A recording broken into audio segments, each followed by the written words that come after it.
I don't want us to settle that it was a good effort or it was close. It was unacceptable, and we've got to be better.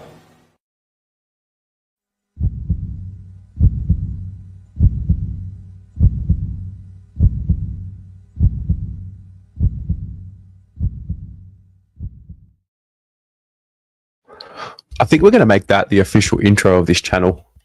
Hello, guys. Welcome to the Game Day Show here on the Blue Abroad YouTube channel. It's game day. It's Friday, the 28th of March, 2025. Happy lunchtime. How are we all doing? We're going to hang out for a bit, see how everyone's feeling, go through all the news ahead of tonight. 7:40. Marvel Stadium. I don't know about you guys. I'm weirdly feeling good.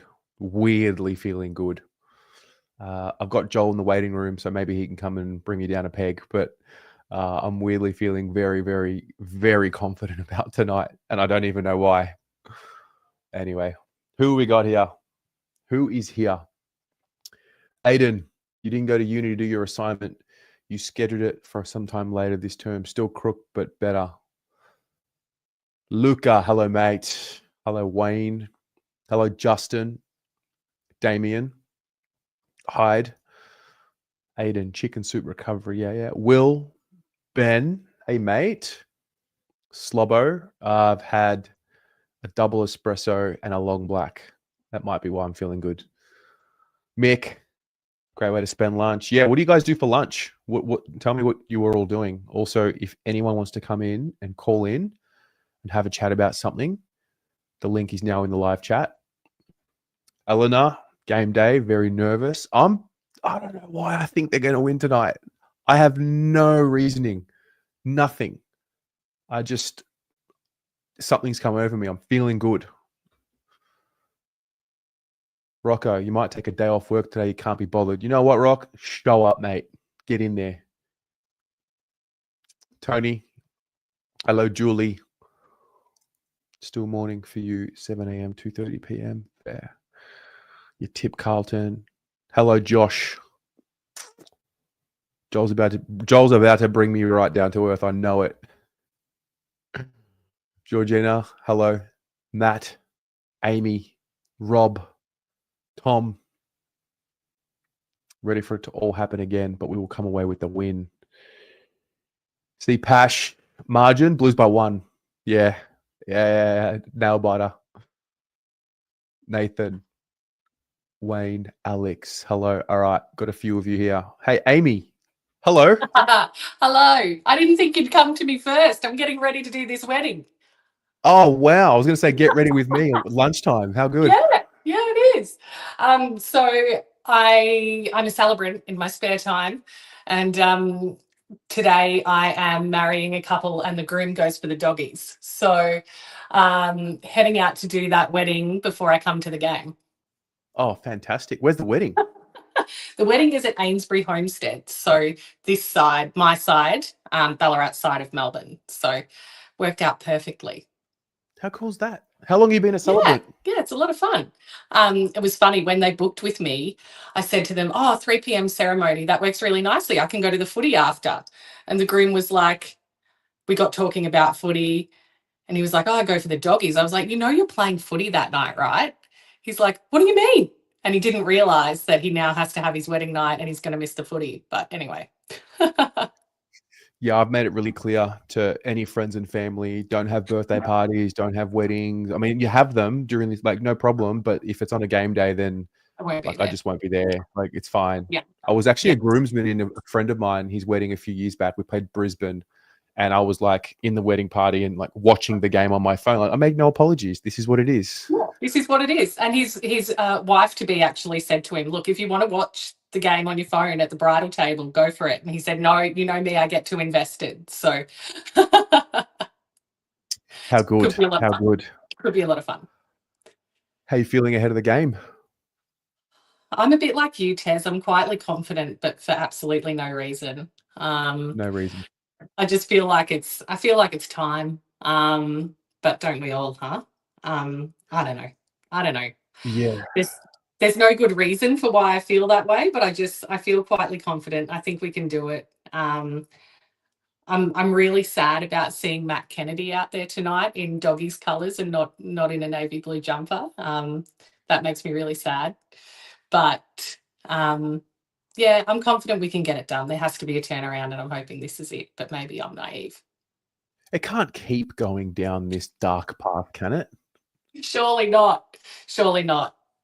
I just think, look, and I also think we weren't that far off the mark last week. Like, I think obviously the second half wasn't as good as we would have liked to have seen it, but the pressure was there. I think things were a little bit better. I mean, it's sad to see Harry out, and I really hope he's okay. And I really appreciate the way that you approached that in your video yesterday. But yeah, it's a shame. But look, we shouldn't have to rely on one player either. So let's see what happens. Fingers crossed. You've got a big day ahead, so I'll let you go. Huge day. Thanks for calling in. I'll see you later on. Enjoy. See you later. Bye. Bye. Oh, who is this? Who's Cobber? Yo. Hey, Tez. How are ya? Hey, Tez. Yeah, What's good, going mate. on? Look, I have a good feeling about tonight as well. I can't lie, mate. Where's it coming from? Because I've got a good feeling too. Look, I don't know. It's just the energy, but Nick Haynes being selected really just fucking. I don't know what's going on there, mate. Joel, you're going to come and throw me back down to earth? Yeah, probably. I'm not feeling that pumped nor optimistic about tonight. Well, you know what? Bullshit, because you're here on the stream, so you must be invested. Oh, well, I got nothing better to do for the next 20 minutes. I got a friend coming around soon, so hopefully I can get this out of the way and then we can have some lunch together. So, but no, it's like that song True Colours. It's the team's, Carlton's just shown its true colours. I think that's how I sum it up, Terry. I can't explain to you. I can't give you any logic. I can't give you any analysis. I can't give you anything as to why I've suddenly just felt confident. Yeah. So I don't know what it is. It's just like, I think I was there. Yeah, I think I was there once, maybe last year. I mean, we're not playing a top 4 team. We're playing a team that is around the mark, a bit bruised and battered like us. I think they're proud. They got more pride than us. Beveridge takes it pretty seriously. Yeah, just look at the list. Like, Liam Jones came back in as a huge in. Like, I mean, obviously, yeah, well, he is. So he'll tail up. He'll probably give Charlie Curnow a bath, if not that he's in much form. And then we've got Darcy. I mean, he's on top of his game.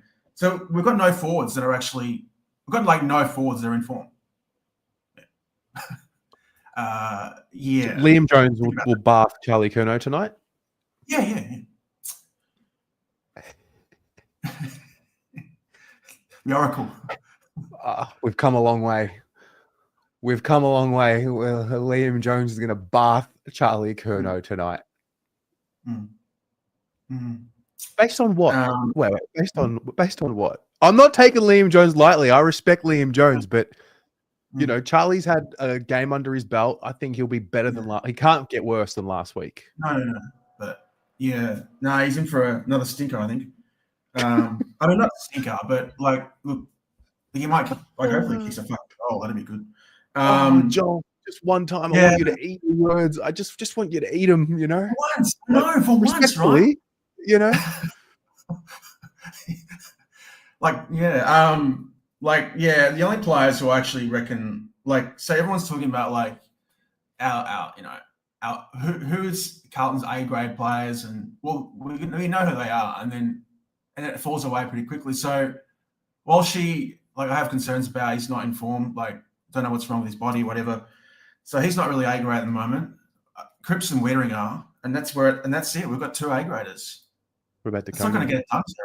It's not going to get it done. Yeah. Well, how many A graders have the doggies got there tonight? So they've got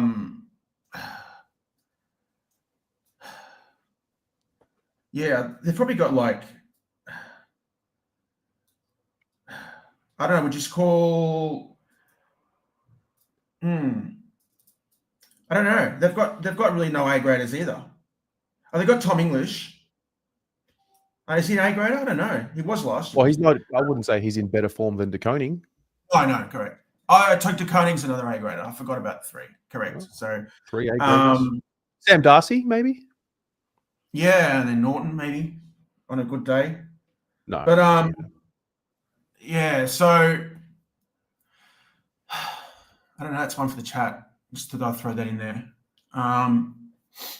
They've got a lot of. I mean, they got a lot of play. They got two or 3 A graders out, which is even more scary. Yeah. How do you beat the Western Bulldogs? What's the formula? If any team was going to beat the Western Bulldogs, no, maybe not Carlton. How do you beat them? Just pressure and tackle. Oh, a tackle count needs to be up. Out tackle them. I think our transition game is we need to get better at that, don't we? I look at the mental thing. As you know, I'm a more mental guy. So, but you can try and pick me apart here. That's cool. No, not pick you apart, but like as in, I'm going to ask you. I want to get into your mind and be like, okay, you're sort of suggesting there's just no way it happens tonight. Yeah, well, just when the heat, we just can't stand up to the heat. I mean, that's just the bottom line. Like, and I think the Bulldogs, they won. Oh, they lost. No, they lost just like a goal in there. Yeah, so they'll be disappointed. Do you reckon the Blues will be disappointed? Sorry? Do you reckon the Blues will be disappointed from last week and the week before? No. I was thinking about that because, like, the thing is, like, I don't know. I don't check out Western Bulldogs website and social media, but it seems like everything's kind of rosy at the club. Like, it's okay. We've got Adam Sard doing it. And look, I know this is probably a bit of a PC territory, but I mean, this is the latest thing. So it's kind of finding a good news story. Like, they posted something about Adam Sard, what he get, his religious side of things, like, and then we've got like Ramadan. Yeah. So we've got past players coming in, and it's like, someone touched on this, maybe in another channel about, the club's still like, a good place to come to and all this, and it's just like, oh. So, like, for example, last night after the Bombers game, they had Saad El Holy. I don't know exactly how to pronounce that. They had him, his family in. They showcased. They spoke about Ramadan and everything. Like, should that not have happened? Oh, look, that's a different club. I don't know. I don't follow that. No, their club enough closely to make a comment to. I actually think we should be promoting more of that. Like, that for me is. That sort of stuff for me shows the personality and the individuals within the club. I actually think we can sometimes be guilty of trying to make our players a bit too robotic and not promoting their individuality. I personally liked the Adam Sard bit. But if it's not for you, then fair enough. Yeah. I mean, look, I just want to win. Like, I think there's other people out there that just all they care about, at least for now, is just, they show up to the game and their members, they pay up and they just predominantly just want to see a win. Which I get, and that's the kind of line of thought that I have. So, but to think about Carlton, look, whatever kind of game plan we have, whatever tactics we have, like, it just comes like the body is the servant of the mind. So I just think that, like, ultimately, whatever we try to do, we'll fuck up. Yes. Yeah. Oh, Joel. You know what? One day I reckon we should watch a game together. I would be fascinated to see how you are. You like? Do you get angry at the game? Do you? No, I don't. I used to, because I used to care more, and I hate saying that, but you care. I just don't. I mean, there's look. Is it something about the play? Like, I don't know. Is it me just growing up when I was younger, I used to just, idolize sort of certain players, and so it's an interesting sort of experiment, really. Maybe, I don't know, like in terms of why I've dropped off my enthusiasm. Is it just because I just had high hopes and they're not delivering? Is it just the fact that I've got other things in my life which I focus more on now? Could be. There's a few issues there, which I even think about myself. Like, I'm like, for something that I used to like wake up and be so excited about, and even the night before so excited about, and now it's just like, it's just one game, and then it's just sort of like, even if they win, well, it's like, well, it's just a win. Like, we could still lose our next 3, or it's just kind of like, Joel. Joel. Yes, Terry. Tonight's the night. Fresh slate. No way. I would be happy to admit that I'm wrong. I'll come on the fan cams and admit that I'm wrong. So I probably won't watch the first half. I'm actually going to be out. So I'm actually won't be watching the game live. But I do plan to come home and watch it the second half. So I'll be at home. I can come on the fan cams. And no, you're not allowed to unless you watch the full game. Sorry. Okay. What is it? What time does it start? 7:40. I mean, there's this. I don't think I'll be home. I could. Joel, get your ass home for the bounce. Don't fuck around. Get your ass home. I don't care what plans you've got. Call whoever it is and say, "Hey, my club needs me. I've got to watch." Come on, mate. I give them so much shit now. Surprised that they haven't come knocking and saying. But then there's lots of upset supporters. So,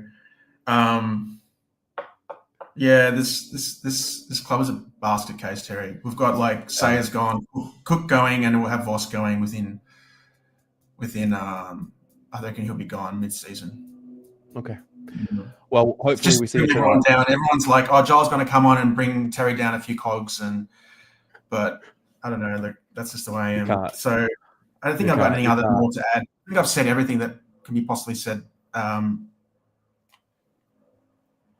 So who's gonna be best on ground for Carlton? No. You don't care. You don't care. So we won't talk about it. No, but I'll say he Cripps. Okay. I'm going to move on. I've got a few more in the waiting room, but always good to chat to you, mate.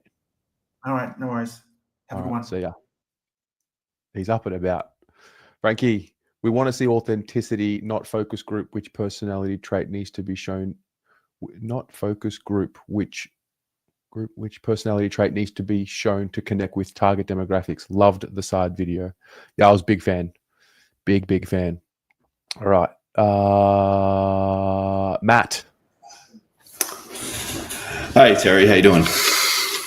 Mate, I'm good. I'm feeling excited. I don't know why though.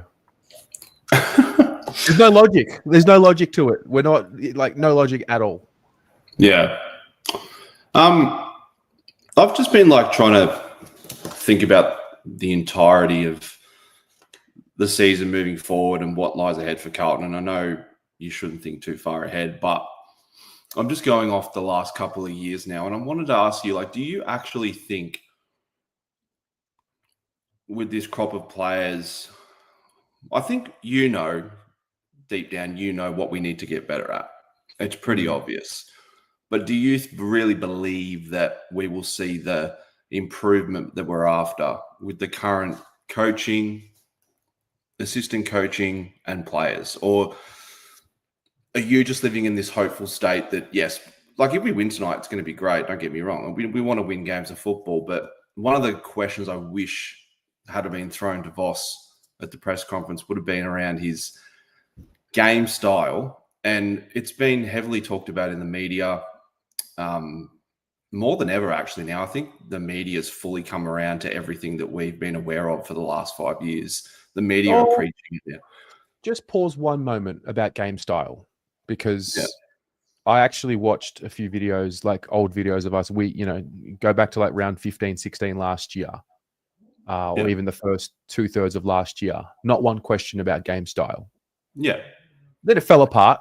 And then things happened and we haven't won. So I think it's, if we play an outside game, then it would be, we're not tough enough. We play an inside game. Oh, well, we're not skillful enough. I just think we can tend to definitely look at what we don't have. I definitely have like a concern around the team cohesion and the club cohesion. And to answer your question at the start, I have no trust in the people at the top of the club to deliver an environment and to have a philosophy where football comes first and winning games come first. So yes, coaches, assistants, head of football, all of that, but I just don't believe in the board at the moment, personally. The actual leaders of the club. No, I've got look. There's a lot of elements about the way we play football that I love. Don't get me wrong. I really love what Voss has brought. I reckon he's got the players really playing for him, especially the last couple of years, like more than I've ever seen before. But what I'm trying to say is this type of style of football that we're playing, which, don't get me wrong, it wins games of football, but can you play that style of football for a full season? And how's that going to pan out when you get to the back end of the season? It's this bash and crash, heavily contested type of football. How's that going to stack up, and how are you going to like hold on? Because that's what seemed to happen last year. I know the injuries were an excuse last year. I never held the injuries as an excuse. I know a lot of people did, but I just felt like the style of football, yes, it works, but when you don't get reward for effort on the scoreboard and you turn the ball over a hell of a lot and you give the opposition easy goals, I think, yes, you're going to win more games than you will. I don't know what I'm trying to say. What I'm trying to say is I just feel like the type of football we play isn't sustainable and it breaks down over the end of, like, especially towards the back end of the season. I think I look at a side like Hawthorn and even Brisbane, they do play a lot of games where it's a much more skillful game and they walk away a little bit more, less, it's more bruise-free footy sometimes. And I think that holds you in good stead. And you want to play the type of brand we play in finals. Don't get me wrong. I'm just worried that having to play like we do every single week just isn't sustainable. And that's not my opinion. It's plenty of other people's opinion in the media, ex-footballers' opinions. They've all said the same thing. So I guess, do you think Voss and the current coaching staff can get them playing a more skillful brand of football and get them to use the ball better? Because what I've seen it in patches, like that back half of 2023 was amazing. But do you think we can get back there? And do you think that type of football we played back then is going to be able? Are we going to be able to evolve as well? Like, that's the thing. I just got concerns. Can I answer the question? Yeah. Sorry. Yeah. Yes. Yeah. Okay. Yeah, I do. Okay. When you say, do you think the coaches can make the boys use the ball better? No. I think that's on them. I think the players will make themselves use the ball better. Personally, I don't know how Voss makes the kicking efficiency better. I don't know. But like, I mean, there's a bit of a contradiction in what you've said, and it's not just you. It's just that general thing. Like, it's like people will say, "I know that you need to play a contested style in finals, but does it stack up?" So, do you know that you need it in finals, or do you not know that you need it in finals? You always need it. I just feel it's the only thing that we do really well. We don't really have anything else that really. I reckon it's a lot to do with how we work for each other off the ball, or when someone has the ball, how we present for that person with the ball. Like, it's those intangible. You're probably not going to get rewarded for making this lead, but can you create space for the next person?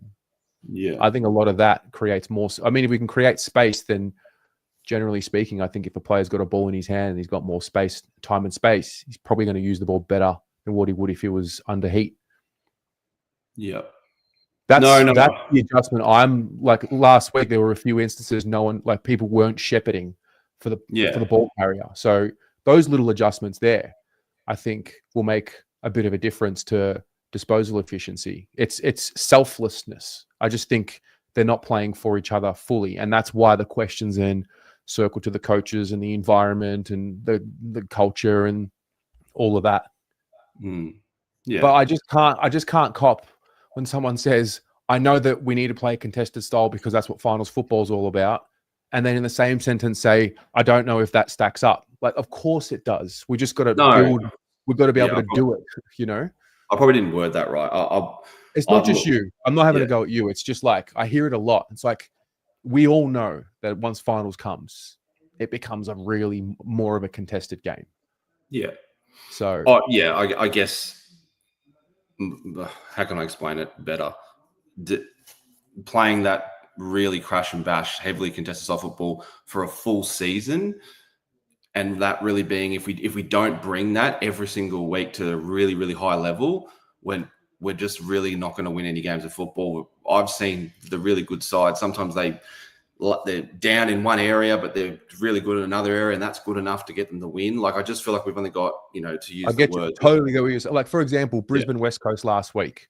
West Coast were dominating the contest early in the game. Brisbane turned it on probably halfway through the third / the fourth quarter.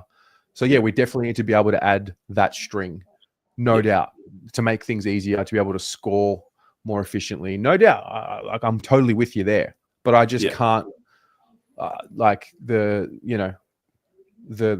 know what you mean. Notion of changing the game plan and then becoming what Hawthorn are, or what I don't know, whoever you want to compare it to, Adelaide. Like, so if we're already identifying that we're behind Hawthorn and Adelaide, we're going to now try and catch up to Hawthorn and Adelaide. By the time we catch up to Hawthorn and Adelaide, they're already far ahead. So you kind of got to have that point of difference, Yeah, I'm almost defending the shit performances. I'm not. I'm just saying, like. Yeah. You got to work to your strengths too. So you got to work to the strengths of the players that you have, and I think that comes down to coaching. But listening to Voss recently this year, my gut is just, I don't know what's happened to him. It's just something seems to have changed, and I just think the biggest one for me was obviously him talking about Cripps in the ruck, and like. I'd have to go back and watch games of football, but did he win Brownlow votes playing in the ruck? Like, is that a fact? No, I mean, no, that's not a fact. I think they put a stat up like this year, and like the stats can be skewed. So in 2 games this year, he's played 15% of game time in the ruck, and then when you sort of zero it down again, De Koning's sole rucking, whereas the last few years we've had Pitto in the team for a good chunk of those 2 years. So Cripps doesn't really need to do any ruck contests. But now that we're playing one ruck, like Harry wasn't rucking in round 1, and then last week. Harry wasn't even there. So, you can skew any stat towards a bias that you have. Just like when people say, oh, it's 2-11 or whatever it is from our last 13, 14 games. It's like, okay, cool. Why don't we just keep going back then? And we see that we're in the top 2-3 weeks before that cutoff point starts. So whatever everyone feels, whether you want to sack him, whether you want to keep on with him, everyone's going to find the stat to suit the bias, Yeah. Personally, I don't want to sack Voss. I'm wanting him to be able to get them playing whatever brand he believes is going to be sustainable and is going to win us games of football and get us into finals. But I do worry about the support he has around him with the assistant coaches. I know a few of them, obviously, like Ashley Hansen. Aaron Hamill is a very confusing one for me, a backline coach that never played in the backline. I know there's been a lot of talk around that. I just think you've always got to make sure your assistant coaches are going to really provide what you're after. And I hope that that's all being, really thought through carefully. And I hope he's got the support he needs more than anything. So. Well, the beauty is we've got a CEO who's coming in who is a football first person, and has no, ties to the Carlton Football Club, on that emotional level, like couldn't give a shit, makes hard decisions. So I think that's going to sort itself out. From what you've just said there, that's like a football department issue again, which I don't know how many times we've spoken about it here, about football department just underperforming. Like the football's we're underperforming. Like, we can use as many adjectives to describe it. It's just not performing. So I think changes will come one way or another, So end of the season or even before then, there will be changes made. Yeah. Anyway, I just want more of a focus from the very top on footy. Yeah. More than what it is right now, which is a really weird thing to say. Yeah. I'll be more positive. No, you can be whatever you like, mate. Mate, I feel the frustration too. Trust me. Like, don't feel like you have to be some type of way. Like, I'm not shutting you down. It's just, I don't know. But who do you think's going to get the job on Darcy tonight? Is it just going to be Wiedering, or do you think Young will be on him? Because that's the I'm worried about that matchup because I did not realize he was 208 centimeters. Like he is a tall man. Mate, you seen him mark the ball? He's unbelievable. Yeah, I don't know. Yeah, I guess him and Young, they'll take turns. They'll rotate. I mean, they've got some underrated weapons as well. Like they've added, like Fraser's just come on to the scene as well and elevated so far this year. I like the kid on the wing, Davidson. Big fan of him, but I just think we can. I think it's going to be a cracking game. I think it's pretty evenly matched up. Be really interesting to see who they put in the ruck. You know, if it's just going to be the standard Young TDK swap. I'd love to see TDK down forward a bit more. I don't think have we seen him down forward much this year. Well, it's hard to do it when we don't have another ruck in it. So when we have Pitto in the team, TDK can go there. Yeah, oh, that's true. Yeah, because he's got to rest. He can't do everything. Yeah. Yeah. Well, hopefully, like it'd be great to see a win. Obviously, I just hope that we can slowly start to see a bit more improvement in just the ball use and the skills. Hopefully, fingers crossed. Yeah. Mate, you going tonight? No. I'm in New South Wales. So, true. Yeah. I used to live in Melbourne. I was in Melbourne for 10 years, but I've just moved down here now.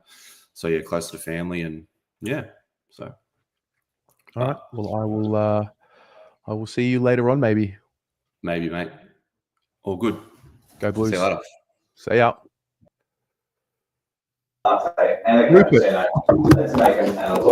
Hey Tez, serious conversation. I think that we'll get up because Boyd's back. He brings that energy, and I feel like we get up. What if he's the? What do you reckon? Huh? Where are you? What is happening? This is my teacher. He's a massive Blues fan as well. Go Blue Boys! Sir.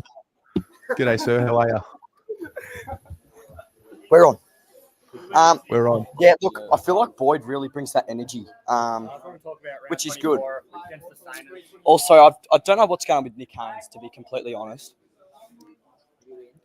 What are your thoughts on Nick Haynes? I think his first game was poor. I thought last week he was better. Let's see how he goes third time up. Good boy. Yeah. Where are you guys? Where are you guys? You at school? Yeah, at school. This is Whiskers. G'day, Whiskers. You guys going tonight? Whiskers. We got Mont. Hey, Carlton fan. Came for the game. Another Blues fan. Love it. Well, you guys get back to school. All the boys are Blues, which is good, Tez. Love that. And I'm feeling really it's my good. birthday today. Can I have a birthday shout out? Happy birthday, mate. How young?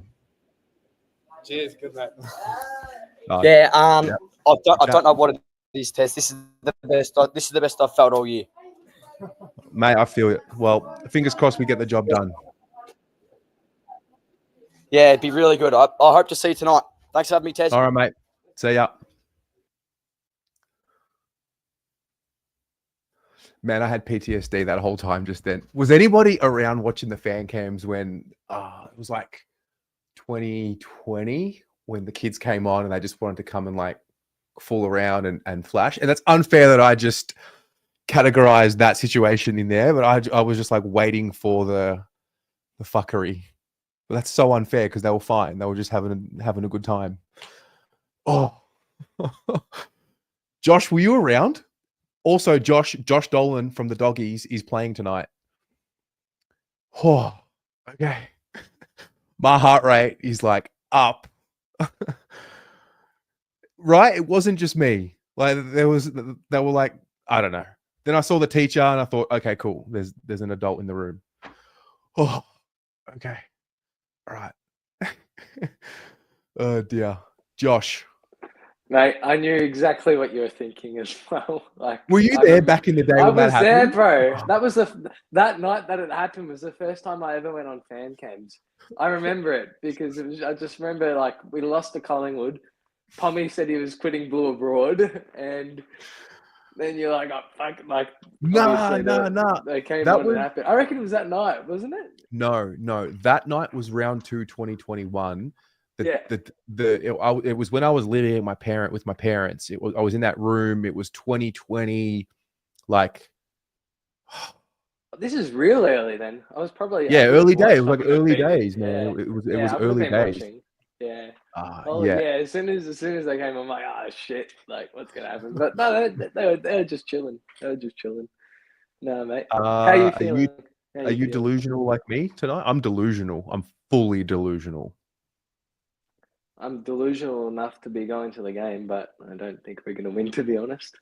Oh, I can know that we're going to lose by 10 goals and still go. That's fine. But I'm weird. I fully believe I've done a complete. I think I've just. There's no more darkness to purge out. Yeah. Like what else can be said? I don't know. To be honest, like how many times can we say the same thing about what's wrong before it turns? The same thing for the last probably 7 years. It's been going, we've been like aside from one good year, maybe. Yeah. No, I agree. Like surely it's soon. And I'm like, look, you know me. I've been very optimistic, and I think they're now starting to really. The last few weeks have just shattered me, to be honest with you, in terms of my excitement for the season and all that. Like, bro, I have the option. I've never been camping, and I have the option tonight to go camping in the middle of absolutely nowhere. It's supposed to be beautiful. Or I can go to Marvel Stadium and watch the footy. And, you know, everyone has told me go camping. And I'll be going to the fucking Marvel Stadium tonight because I'm that fucking stupid. You know what? It's the thing like life can happen and fork in the road moments happen. I could go to this function. It's the idea that you might miss the turning point that sucks you in. Yeah. That's the problem with me. I get sucked in every single time. So yeah, I'll be going to tonight. Like I fucking hope we win. I just want to sing the song after the game. Like that's all I want. I just want to sing the song and go home and don't have to hear pissed off on fan cams and just go to bed and life's good, you know. Like we just need a win. That's all it is. We just need a win to like settle the dust. Yeah. I mean, I was actually I had this conversation. I think on my internet shitting itself. Yeah, but you've come back. It's all good. Shit itself. Oh shit. Okay. You there? All right. You got me? Yeah, I've got you. Yeah. Okay. I thought my internet pooped itself. It was sort of messing around a bit. Yeah. No, I was just saying we just need a win to settle the dust, and I don't know. I will be honest. For Collingwood next week. Oh mate. Oh, you have to remind me of playing the fucking Pies next week. Disaster. I make the mistake by going with a friend who barracks for Collingwood as well, so I'm gonna just deal with it, you know. Yeah. I think my internet's crapping itself, isn't it? Yeah, you are cracking a little bit. That's right. Second. I'll speak to you later on. Is my internet crapping itself? Am I like sort of freezing? Is my internet freezing? Is it all good?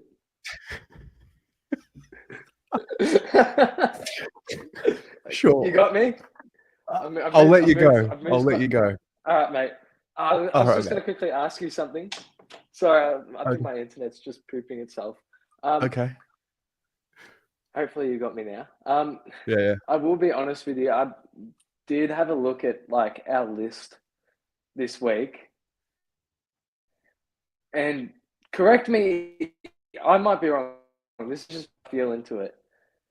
I feel like we might have the most overrated list in the AFL. Oh, you make me sick because that's not what you were saying 8 months ago. I don't know, bro. Well, 8 months, a lot's happened in 8 months. You know what I mean? Yeah. Okay. Like, let's just see how we go. Bro, like,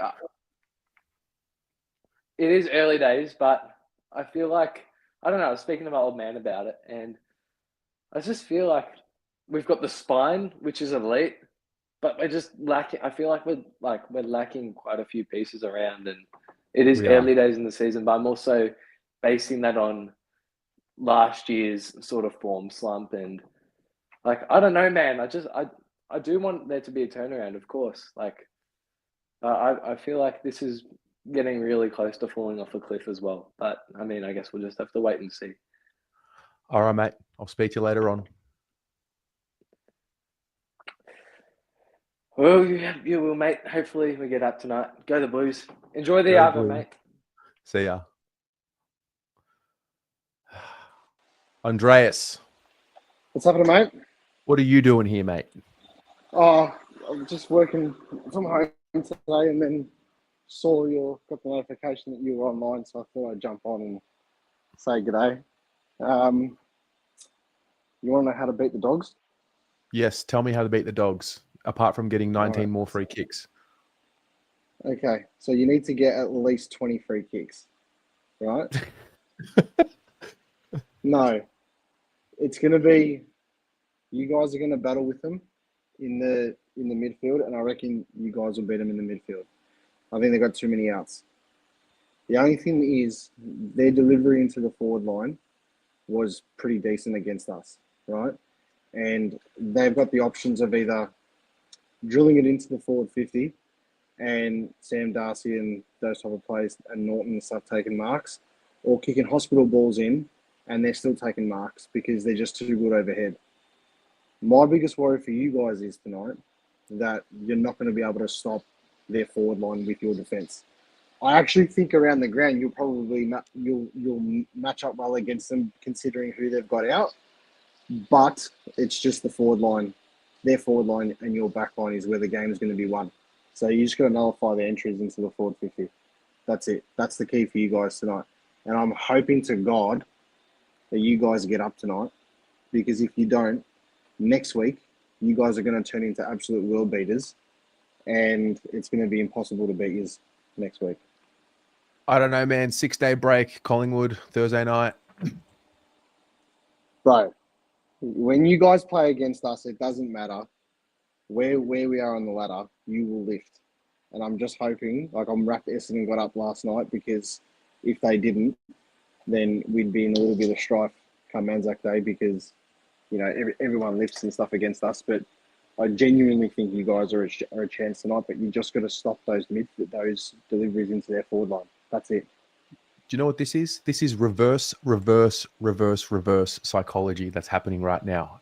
And I'm very aware of it. I'm not doing it not just to you, but to all your fans as well. Like fully reverse. You're trying to reverse. I'm trying to reverse. We're all trying to reverse. And we're just back in the same spot. No, look, if you guys can stop those center clearances going into their forward line tonight, I'm not sure why, if Cripps is going to go in the ruck, but God, I hope he doesn't for your sake. Yeah, I don't think you guys are too far off. But okay. The damn wall will crack sooner rather than later. And the AFL is a better competition when you guys and us are both firing. So come on, get up there. And just win a game before you play us, please. Please, God. Thanks for calling in, bro. Have a good one, bro. Good luck tonight. Cheers. You too. Thank you. Bye.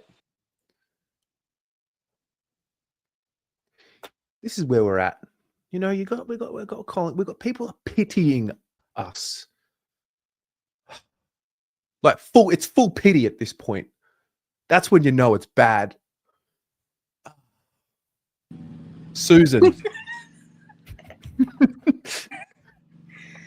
It kind of goes with what I'm about to say.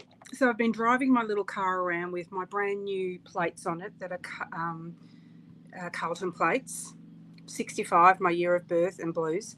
And people look at my car with pity. But some of them have stopped me down the street when they see me get out of the car. And I know some of them are strangers. And they've said to me, don't worry, doll. It'll be right. You'll be right. It's just a glitch. It's okay. You'll be right. And now I think back to the beginning of the season for some teams that were, over the last few years, that were not doing so well. And then they're premiers or they've made finals. So I feel like we might be living that in that world. Having said that, I've been in the worst mood for the last 3 weeks, like foul mood. My husband's he's gone fishing. He's not interested in being here anymore. But yeah, a lot of people have actually genuinely stopped me and looked at me.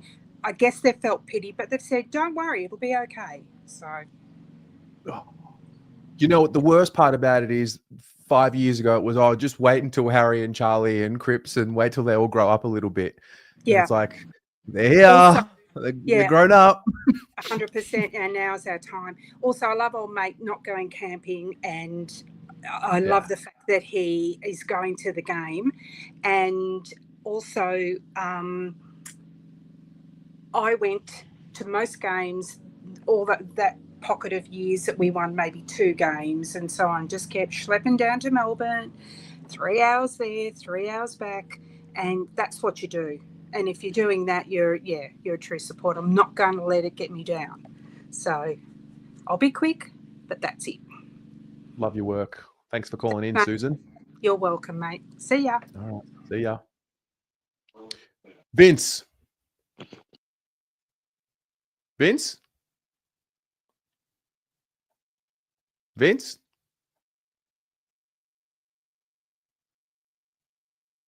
Not Vince. Josh Dolan. You there? I can't hear you. Wait, is it me or you? Hello? You're on mute. I can see you on... What is happening? Vince? Yes. How are you, Hello. mate? Very well, thank you. You guys? Good. I was saying earlier, I don't know where it's come from, but I just feel good. And it's positive vibes. We have caused hubris amounts of problems for our players. We've got 2 players now sidelined for personal reasons. This is the cause of us, the members, the supporters. And I'm really getting pissed off with it. We need to support the players. We need to support whoever we've got. Hang on, I've got a husky who wants to go outside.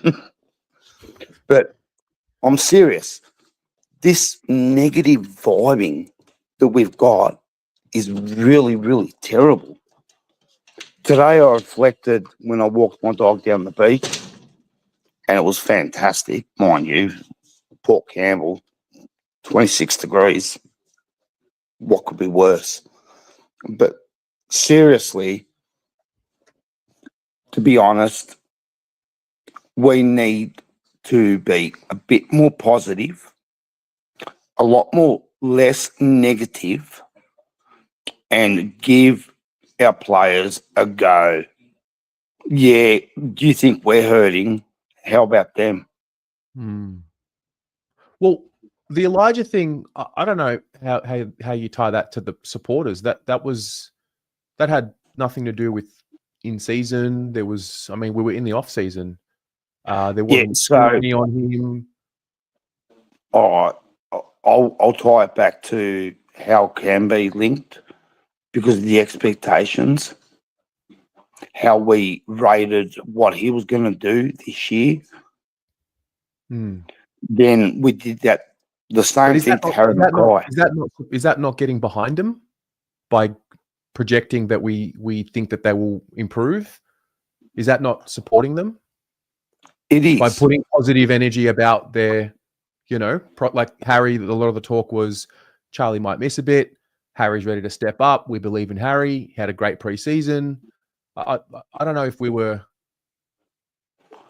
I don't think it was a negative. I don't think it was negative. I just think it was over optimistic. What, that Harry would be able to fill a void that when Charlie was gone?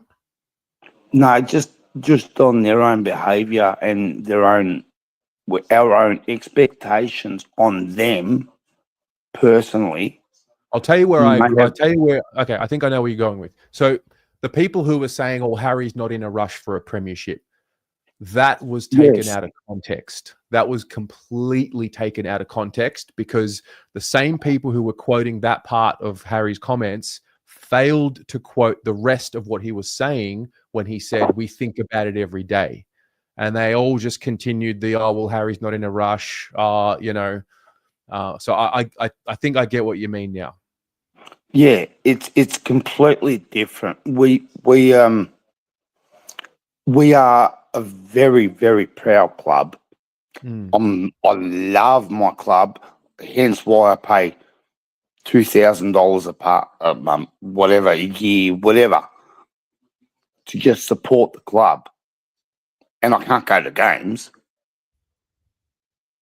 but I just think that we need to pull back and accept the fact that they are human. We all are human. He who cast the stone first hasn't sinned. It's just what Jesus said.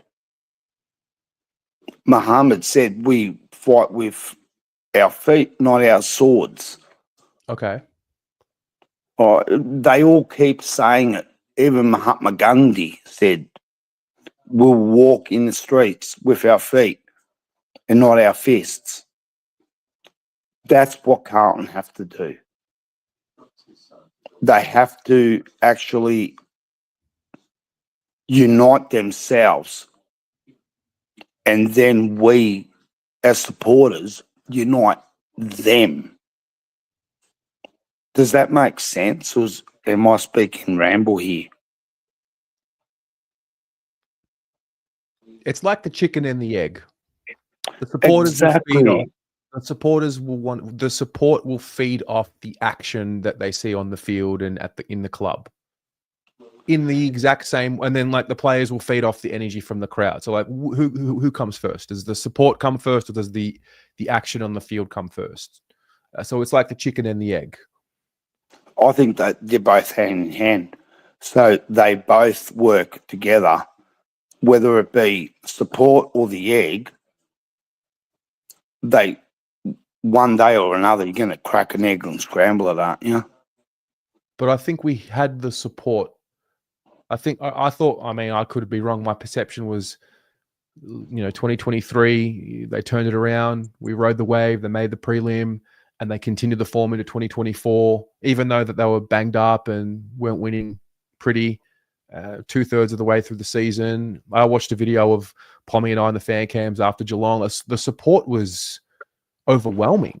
And then if you go back, like I even think the support was still there when the losing streak happened. It wasn't until the very, very end where it got pretty bad. So I don't know.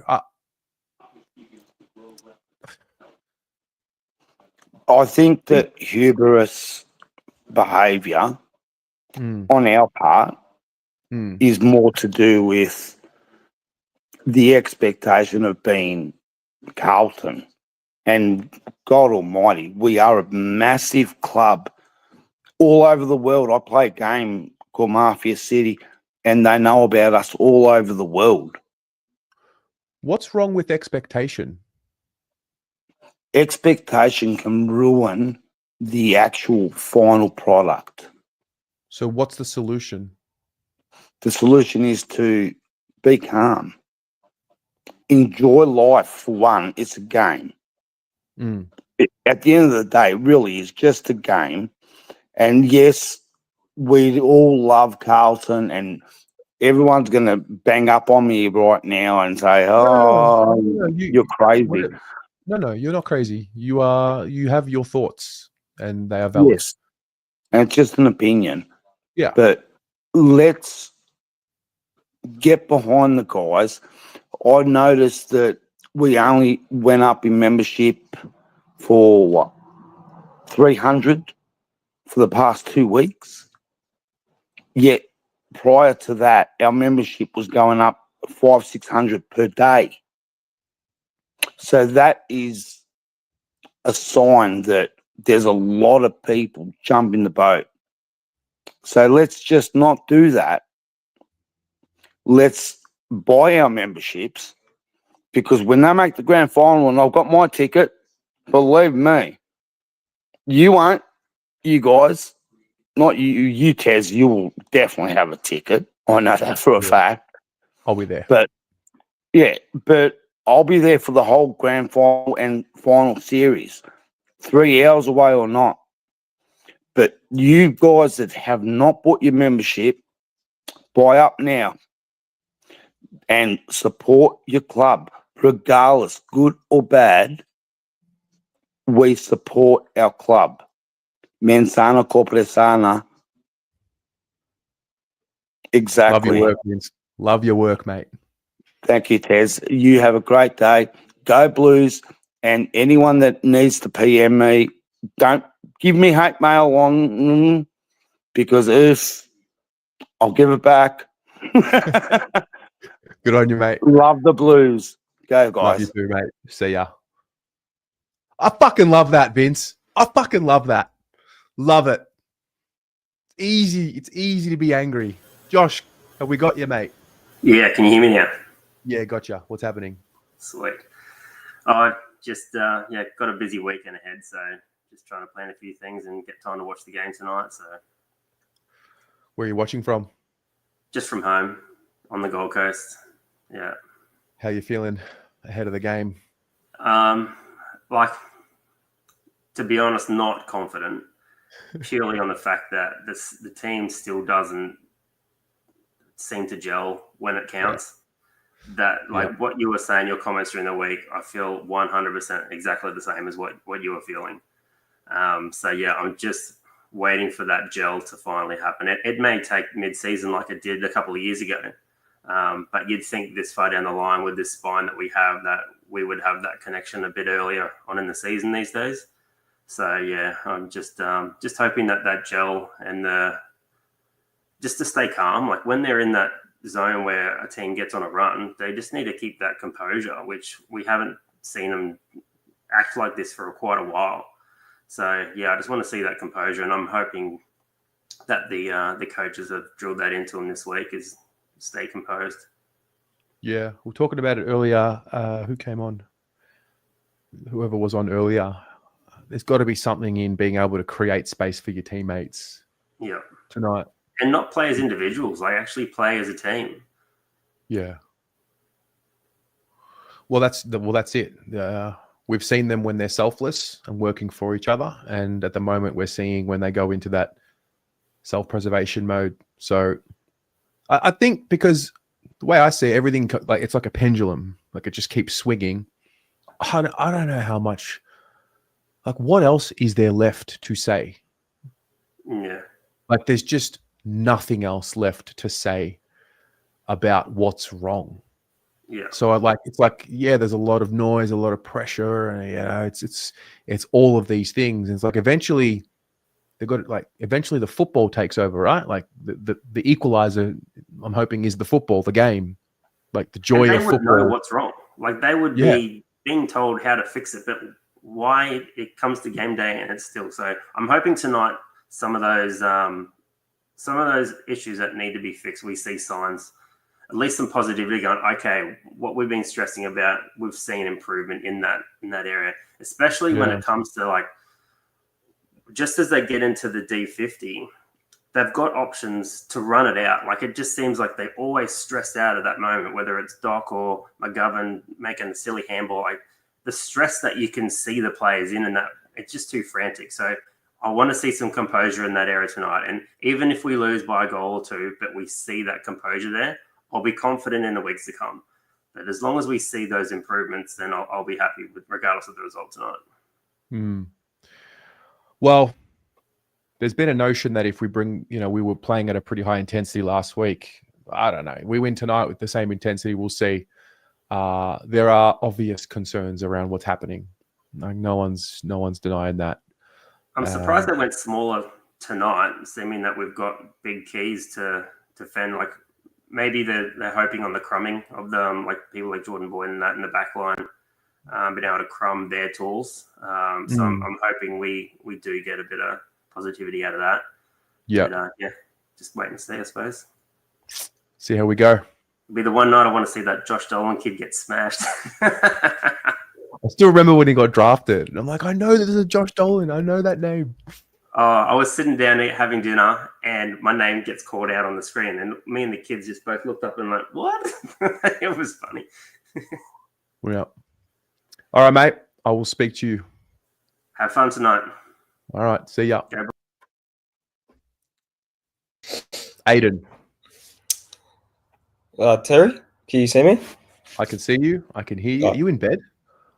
Yeah, just recovering, doing a bit of uni work. So, yeah, feeling better than all week. So, yeah, just wanted to come on, say hi, and see how you're feeling. But yeah, if I'm lagging a bit, then yeah, just let me know. All good. Thoughts on tonight? How you feeling? Yeah, I'm actually feeling pretty good, to be honest with you. Pretty confident. Yeah, because I don't think they'll let it be 0-3. They can't. Yeah. Because if you're heading into Collingwood 0-4,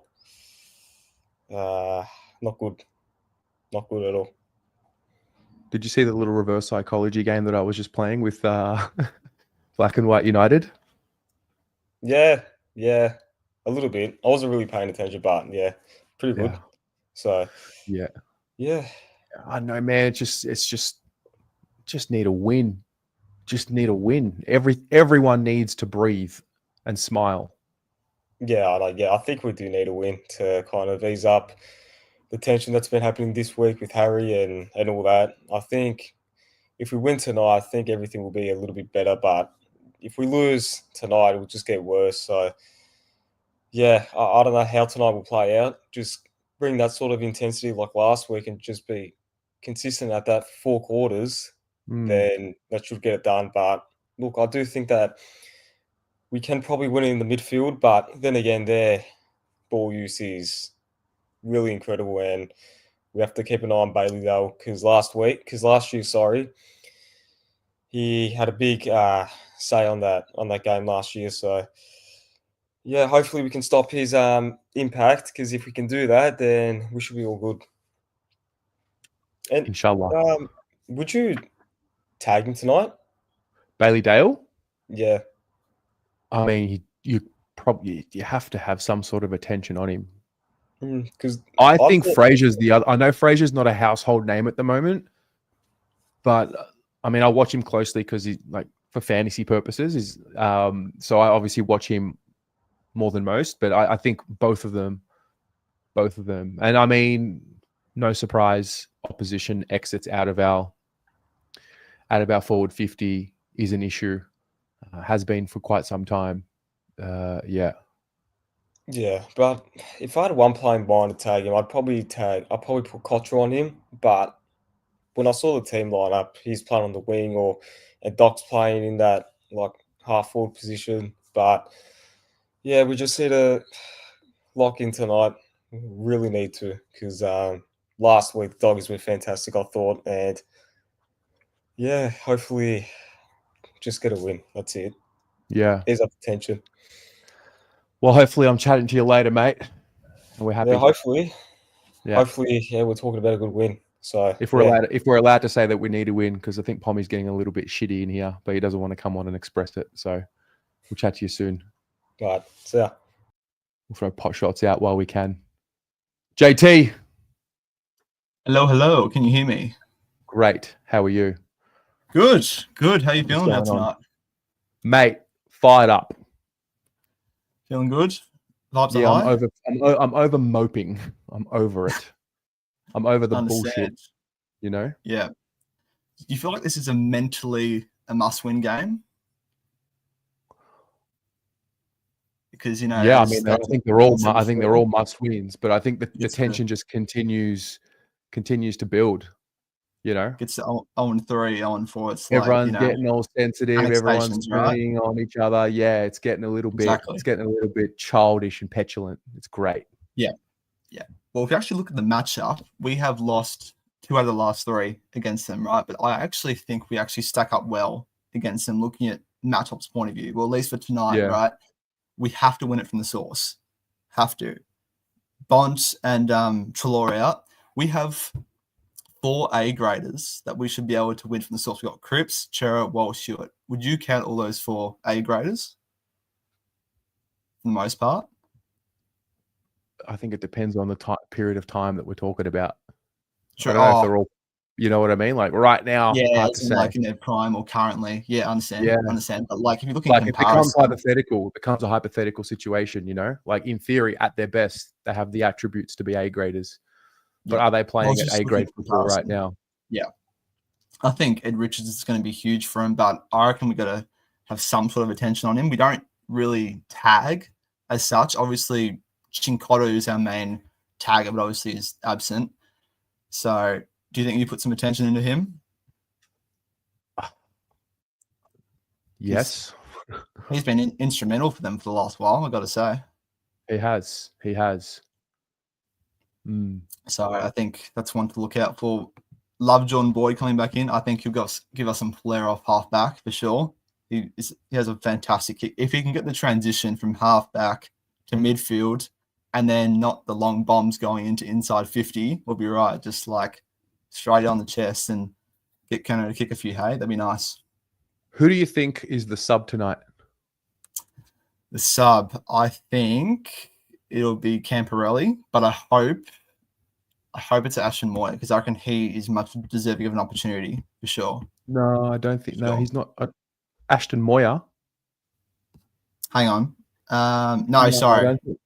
I don't think. No, he's listed as emergency, right? Yeah. No, sorry. It'd be probably Camporelli then. Apologies. Yeah, probably him. No, wait. Hang on. Sure. Let me check this. I don't think Camporelli's in the team to be a sub. Really? It is out of, so Lucas Camporelli, Will White, and Ashton Moy, they're the emergencies. The interchange bench is Haynes, Walsh, Boyd, Williams, and Francis Evans. Right. So it would be out of who then? Haynes, Walsh, Boyd, Williams, or Evans. It would be one of them. Okay. Oh, gotcha. Sorry. Yeah, you're right. My bad. Gee, I don't know. Who would you think it'd be? My logic would say Evans. Yeah. But I'm reading everywhere that it's Jordan Boyd tonight, which would be interesting. I was looking at the team sheet and I saw emergency instead of interchange. Apologies. Yeah, probably him, to be honest. That's good. Good shout. Yeah. I just think if we can be cleaner, then we'll get it done. But ultimately, you just need to get the 4 points, you know? That's basically it. We need a win, mate. Just to give some, because it seems from a fan's point of view, everyone's pretty down at the moment. Everyone's just got a monotone sort of vibe, you know? Yeah, there's a lot of tension. Exactly. A lot of tension. I went to the game last week and I was in the Carlton members area and everyone just was really sort of quiet and just like a sort of eerie feeling across the ground, you know? Yeah. But if we can win tonight, that would just sort of break it a little bit. And then, but I think going into last week, a lot of people were thinking that Hawthorn were ahead of us and better than us. Like there was a lot of that. I mean, there were obviously expectations of a response and that we could beat the Hawks, but I think a lot of us kind of looked at it and thought, okay, well, the Hawks are in better form and they're obviously this, you know, new contender. I don't know if people have the same fear of the Dogs as what we had the Hawks last week. So we'll see. Yeah, good point. Good point. Well, it'll be interesting. I'll be there with my dad and my younger brother will actually be there for one of the first times. So that'd be cool to see. Yeah. He's been following into it a bit recently. So yeah, look, I think was it Paul a couple of weeks ago mentioned that I was at the game where Carlton versus Giants, I think it was 2018, lost by 146 points. 16 players on the field. Remember that day? I do remember it. I wasn't in the country. It was great. I was watching it in the morning. I was there. Never forget where I was. I was there. Yeah. Stayed to the end. I was there. So we've been through the bad and the good. But yeah, this is a massive game. Ultimately, undoubtedly, it is. So if we can just be clear in the forward line, Jesse Motlop needs to have a big game, I reckon. If he can get one or two early, then watch out. See how we go. Mate, chat to you later on. Indeed. Take care, yeah? See ya. Ciao. Pommy, Here he is firing pot shots. You got pot shots for me, mate? Tell me. Throw them at me. But mate, just that Everyone phrase. wants to take a pot shot, so you may as well be the next one. You know me, I would never pot shot you. So the Okay. mere accusation is dirty. Am You I know what I'm allowed- like. Am I allowed to say that we need a win? Is that okay with you? It's I need one a of them win to words. Feel good. I need to feel good. You know. No, it's one of them phrases that I just don't like, Terry. It's like danger game. It's like we all need a lot of things. I need $1 million and more time, but unless I apply myself, it's just wishful thinking. And I think in sport, correct, you are in control of everything. That's right. There's no such thing as luck tomorrow. As a fan, I am wishfully thinking that I need to see a win tonight. To feel good. It wasn't a pot shot at you. It was a pot shot at the phrase. I just don't like the phrase. I don't like danger game, and you've said danger game enough. I don't like a lot of things too, but I like clarity of language. So I am wishfully thinking that we win tonight because I want to feel good about the team tonight. Mate, I'm with you. Mate, I'm with you. And you know what? This might blag people's heads. I get angry like I do with my kids because I expect better because I know there's better in my team. Yeah. That's a positive. If I don't get upset, we're dog shit. Well, I had this conversation the other day on Monday. One of the staff members at the club, he was in the sales team, and I spoke to him like, "How you going?" He's like, "Good." I'm like, "Where?" You know, he goes, "I work in the sales department." I'm like, "Oh, so you take all the phone calls and the membership department?" Sorry, he's like, "Yeah." I'm like, "Are you okay?" I'm like, "Yeah, how are you handling the phone calls?" I'm like, "I know that can be pretty heavy." He's like, "No, it's good." He's like, "It would be worse if people weren't calling and letting off their steam." I'm like, okay. I was glad to know that that was what he was thinking, as opposed to him moping about it and saying, "Oh, you know, it's hard," and you know. Mate, pressure, expectation are the results, are actually an honour. I think in today's society, we see them as a negative, but that's an honour. If there is expectation on you and there's pressure on you, it means that there is an end product that's greater that you've never achieved. I always see that a bit of a privilege to me. You know, if someone expects me to do better and slates something I do, that's an honour.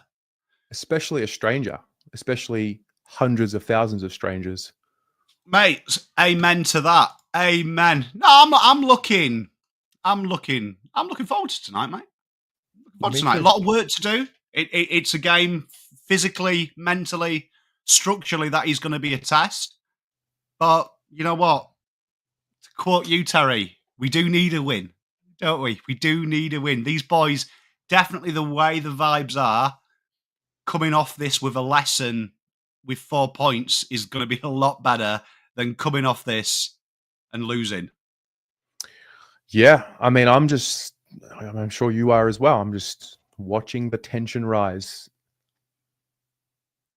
Yeah, just continue to rise, and it's not like a win to paper over cracks and ignore that the cracks are there. It's just sometimes it's hard to start finding momentum when you've lost all of it, and teams clearly lost any momentum that it had. I think there's a clear separation though between fans and players. Do you know what I mean? Like when you look at families in individual sport, when you look at fans in other sports, their emotional roller coaster is totally different because they are watching it vicariously.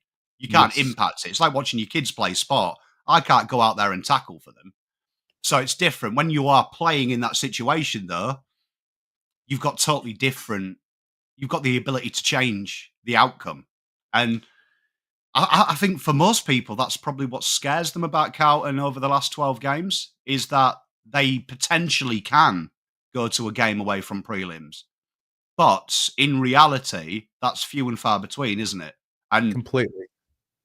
And I think that's fair enough. I know a few of the Melbourne lads, and it's fascinating. They put all them stupid videos up of 20 fans being angry. But like, you actually speak to them internally, the fans are literally around them. They're around the individuals. They're not happy with the game. Yeah. Well, I mean, that's human nature. That's happened with us as well. Like the all Carlton fans spit on their players. All Carlton fans just get personal with their players. And it's a total mistruth. Like, it's a total mistruth because, like, genuinely, like, you've only got to see, like, my fan cams after the Hawks game. There was 50% of people who were like, oh, how dare Pom be upset that the team doesn't win.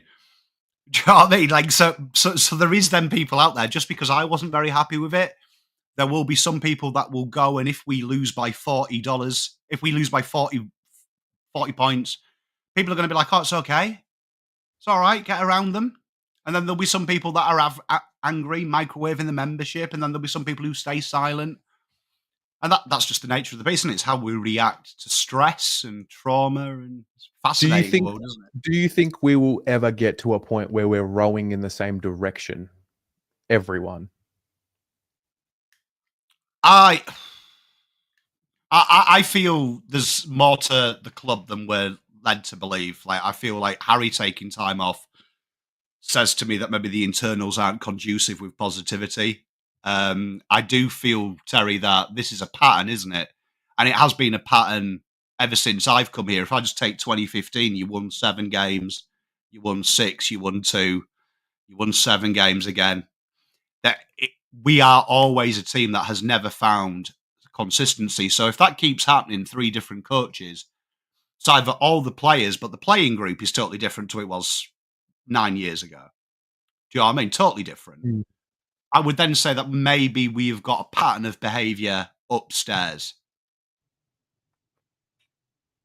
And that worries me because I don't see...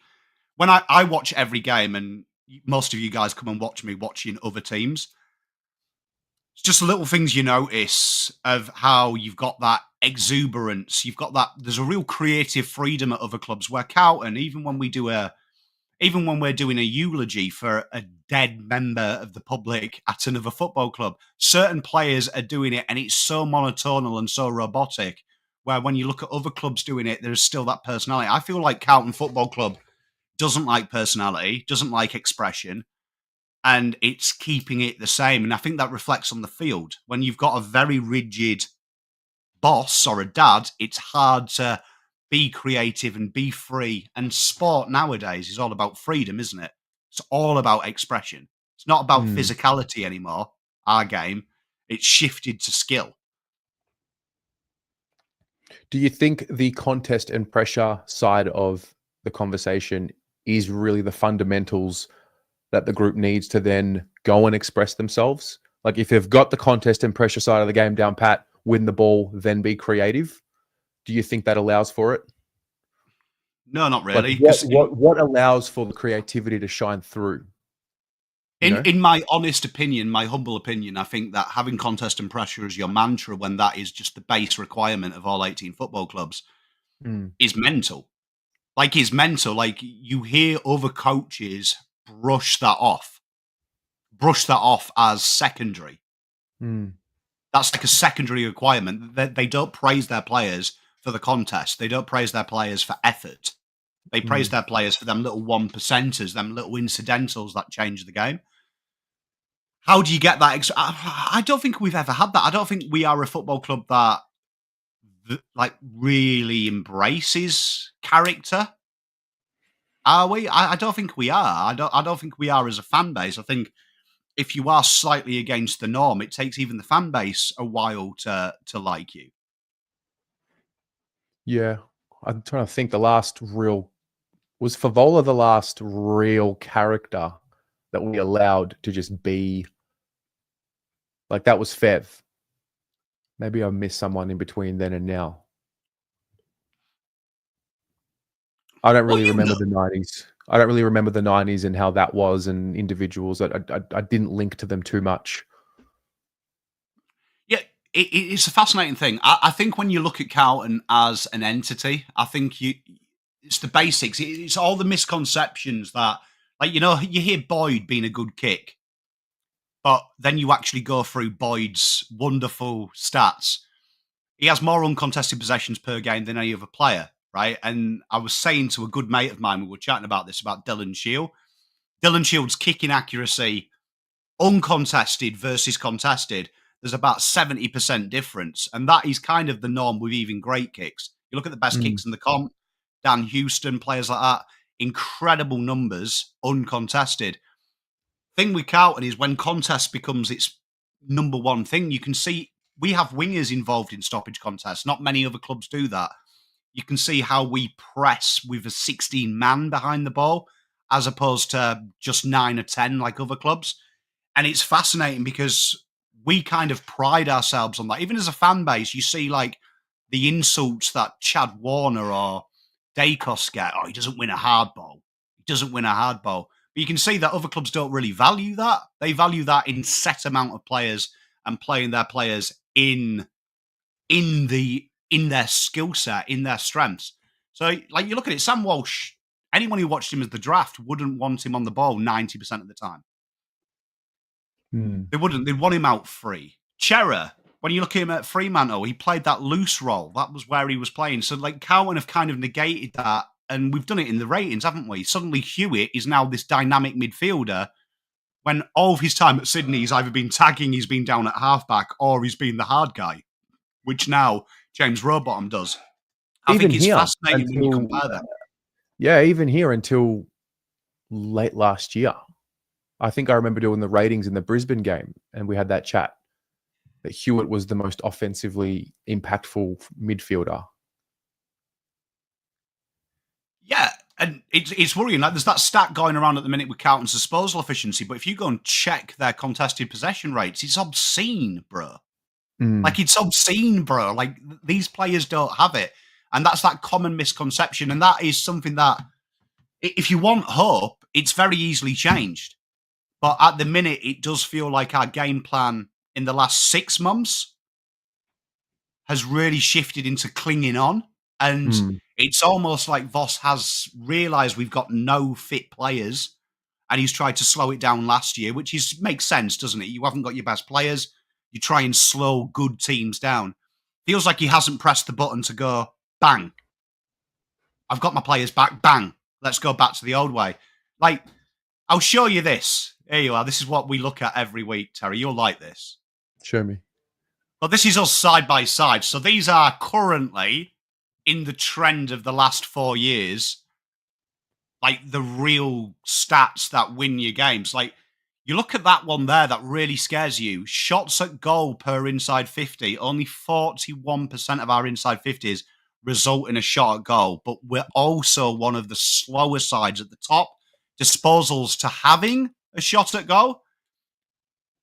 16 average touches. Shots on goal. Shots at goal per inside 50. 41% of our inside 50s result in a shot on goal. That's what that says. Yeah, and then you go back to the contest and pressure that people praise about. That was the big strength in 2023. If you remember when we came on here, why I was excited was that forward pressure. That has always been a weak stat for the Blues, but the forward pressure helped that out. When it was really, really good, that forward pressure, they could negate that.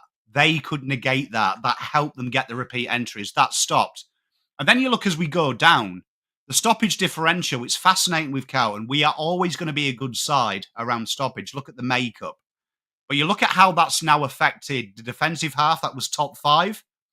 Forward half differential, which was top 6, it was top 2 in 2023. And then the turnover differential, you can see how it's really, really starting to stifle the game plan. So suddenly, this is really indicating its game plan. The players haven't changed. So why are these numbers going down? When is this data from? When is the start of this? So this is the last 5 games, both teams combined. The last 5 games, both teams combined. Between the two teams, or the last 5 games that these clubs have played in general? They've played, excluding finals. So we remove finals out of these metrics because reason being finals football is totally different. So it's not a very good indicator. The last 5 games, so that's Hawthorn, Richmond. St Kilda, GWS. GWS?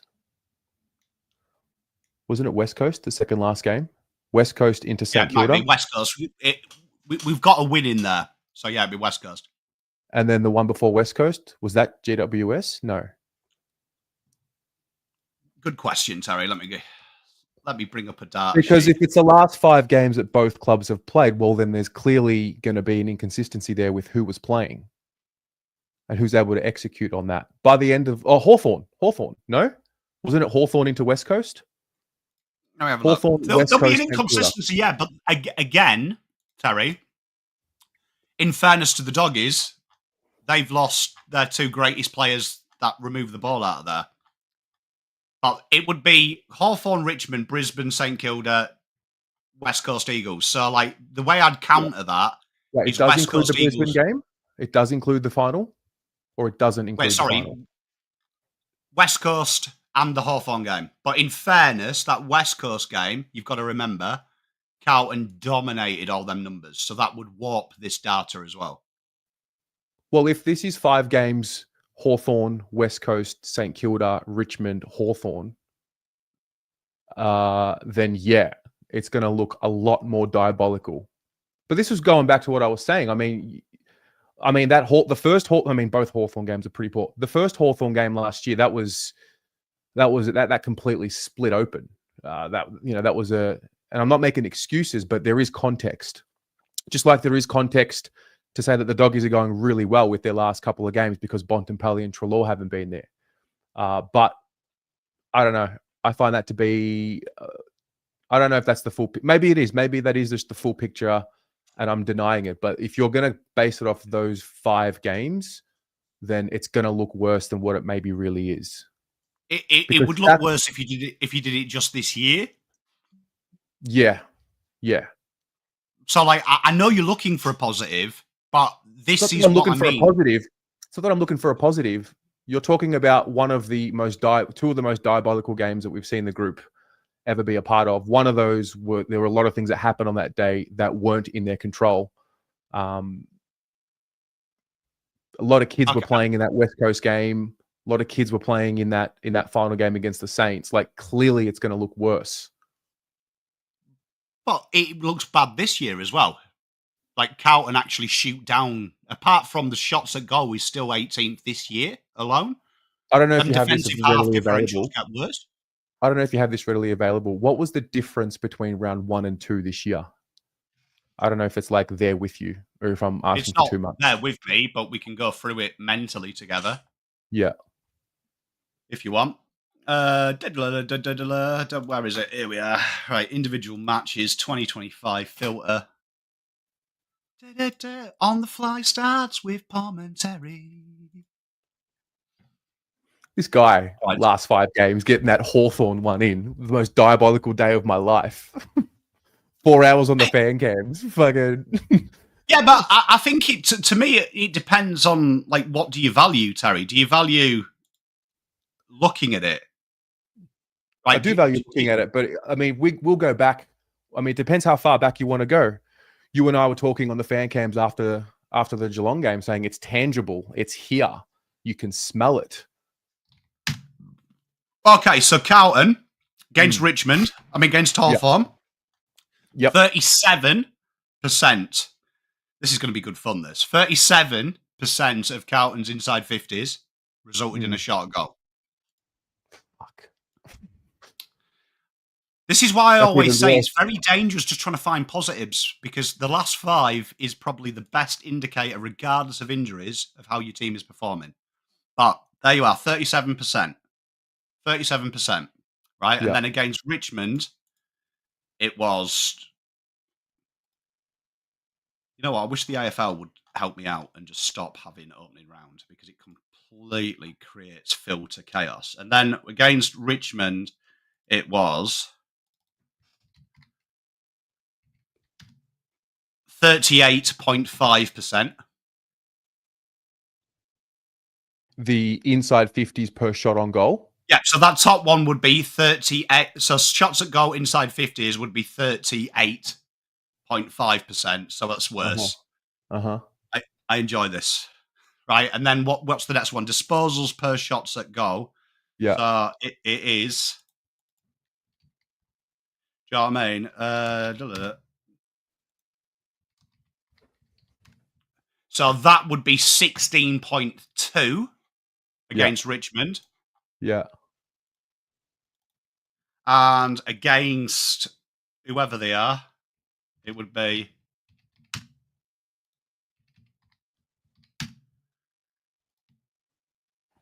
Pom. Can you divide? That would be 1601. 16.2. Shots at goal differential would be 16.1, so slightly better. Yeah. Slightly better. Then you look at the third stat, shots differential. It's -2 versus Hawthorn.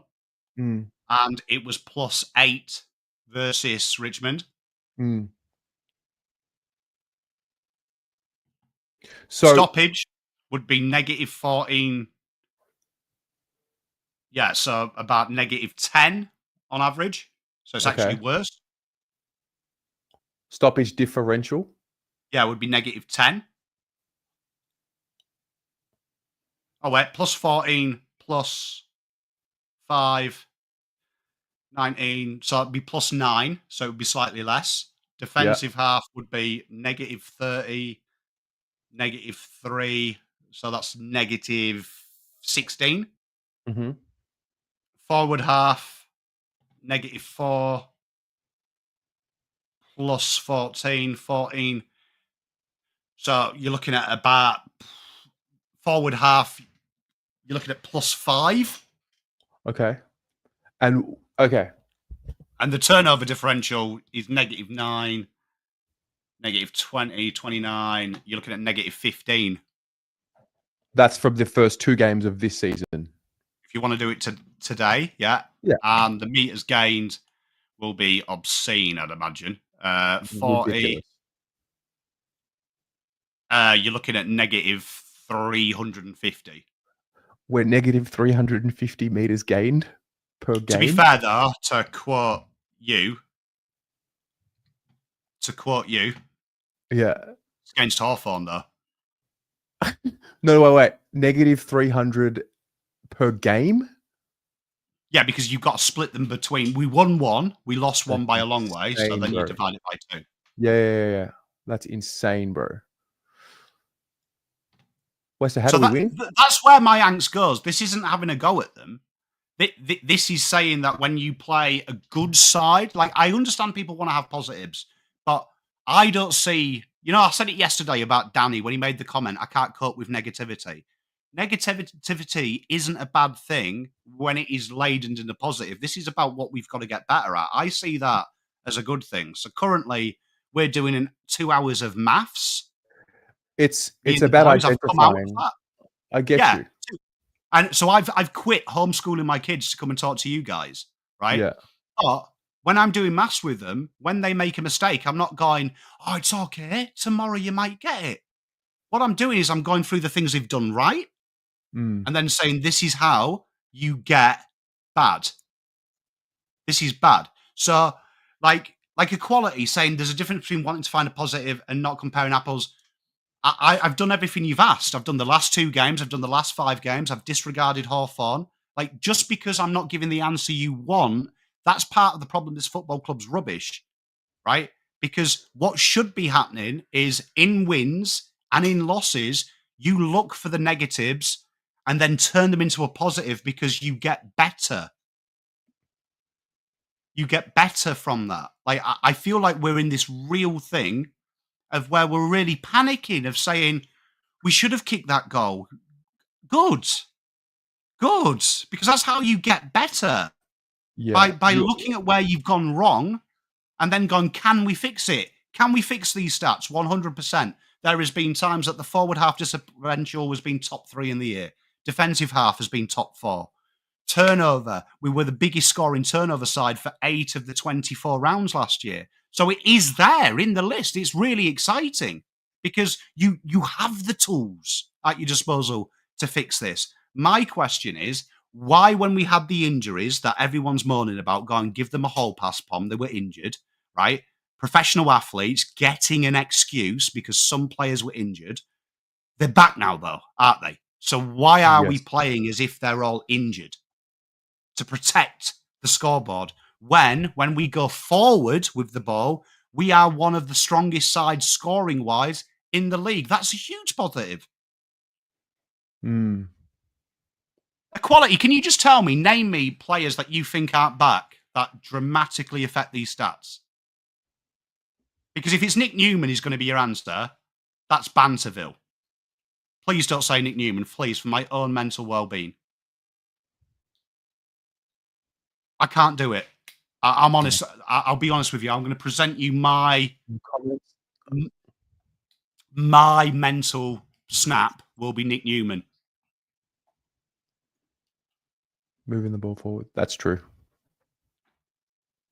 Charlie, Harry, Walsh, Fantasia. But one of them played in the last 2 games, didn't they? Charlie or Harry, and Walsh played both.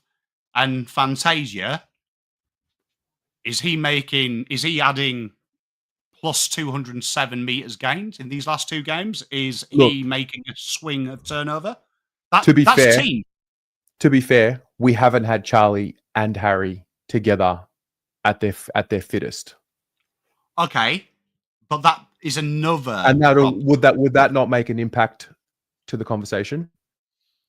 Might change your shots at goal, Terry.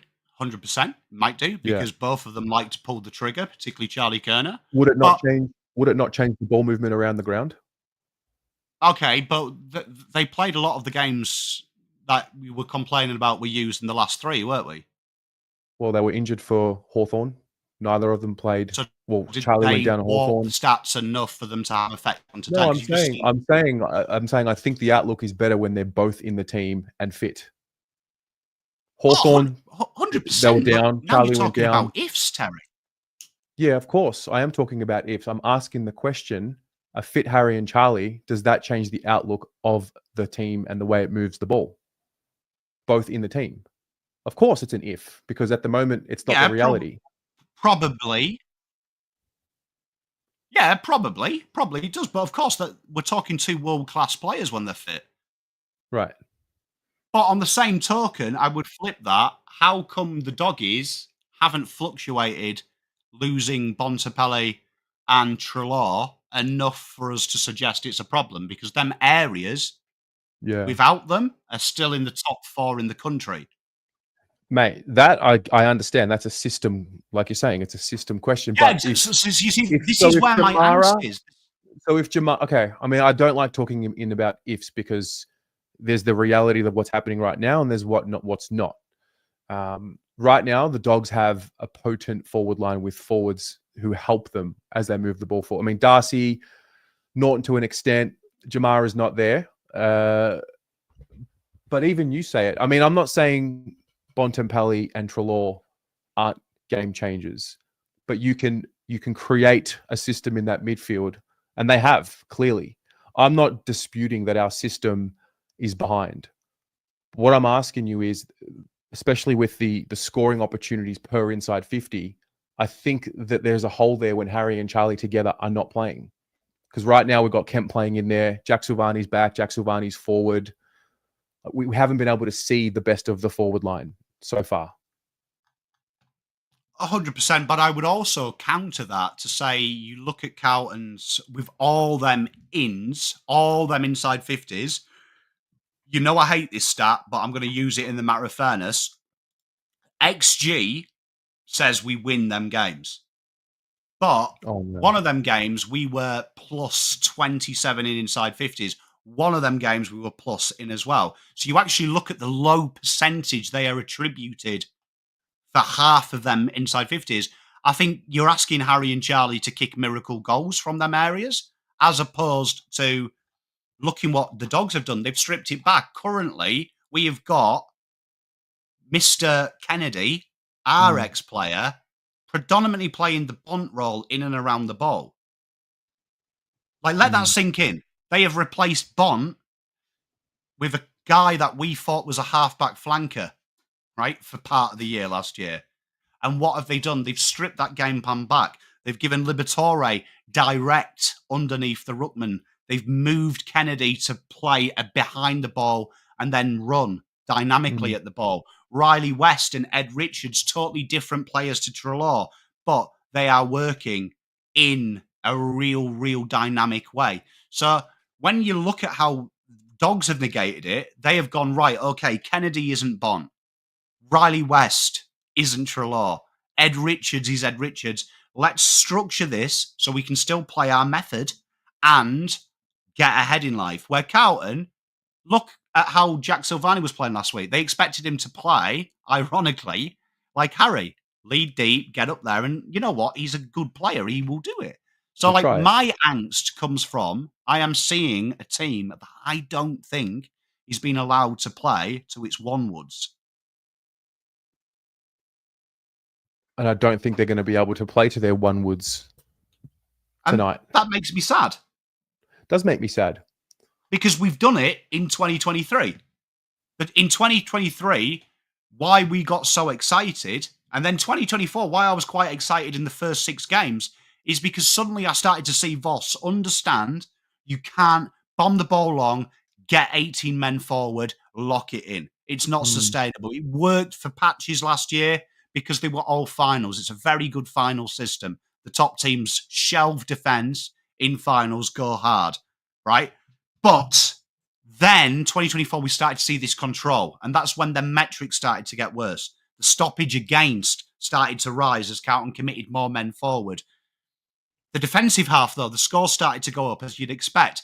Then something happened in between there before the injuries that we started to see that stoppage become an issue and teams were starting to get control, and we weren't quite strong enough to control the game from the back half of the ground.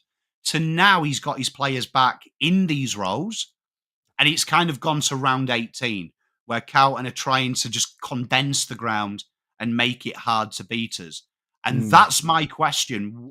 This is where Voss really, in his 4th year, should be going, fuck it, boys, shackles are off. Let's play to our onwards. Because I know Walsh is copying heat at the minute, but Walsh ain't a mug. He ain't a bad footballer. And it's quite overstated. sad. Yeah, it's overstated. Like 11 tackles last week, Terry. You don't give your Ferrari of a footballer that role. So it's not me being critical on the team. It's me pointing out system errors that I know they can fix. But my question is, why aren't you doing it? Why aren't you doing it? Like, what is it? Like, why are the hands behind the back? That's my question. It feels like at the minute it's very safe. And I'm angry because even if we win this weekend, we're at 6th, 7th, 8th, Terry. I'm not here to play 6th, 7th, 8th. That's not a success to me. You played finals twice. Mate, we're 16 wins away from it being rectified.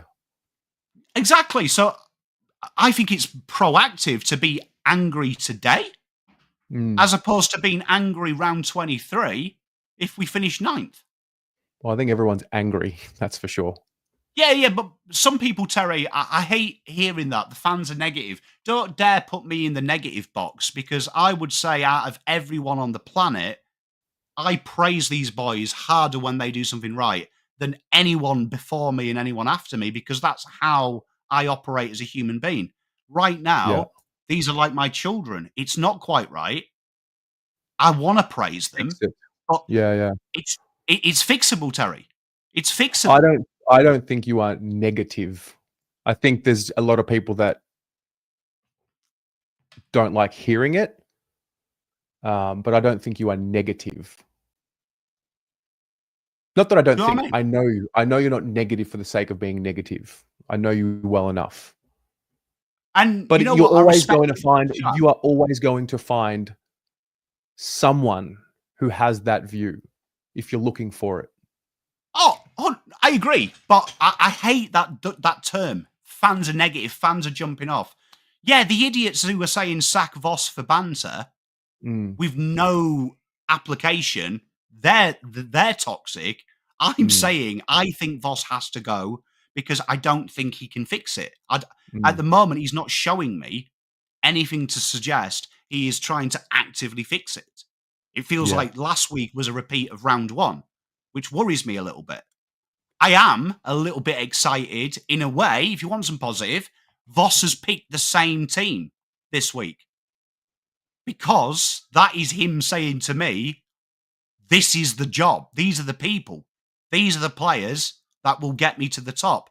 So I kind of like that because part of me would panic if he sacked 8 players because I'd be like, Yeah. okay, Bros doesn't trust them. I am Well, then we're completely excited. changing tact. Yeah, I Yeah. am excited. He's doubling down. My issue is he doubling down enough? And the frivolity of this fan base is if they win tonight, is the heat off? And everyone's just going to revel in the victory and not break the game plan down? Because that is where I want to win flags. I want to be able to do a watch along winning a fucking flag, Terry. I'm over finals now. I've done it twice in a row. It's okay, but it really is a regular season game. Just a little bit exciting that we go home tomorrow for shit. I want to get to the final, Terry. So these things need to be fixed now.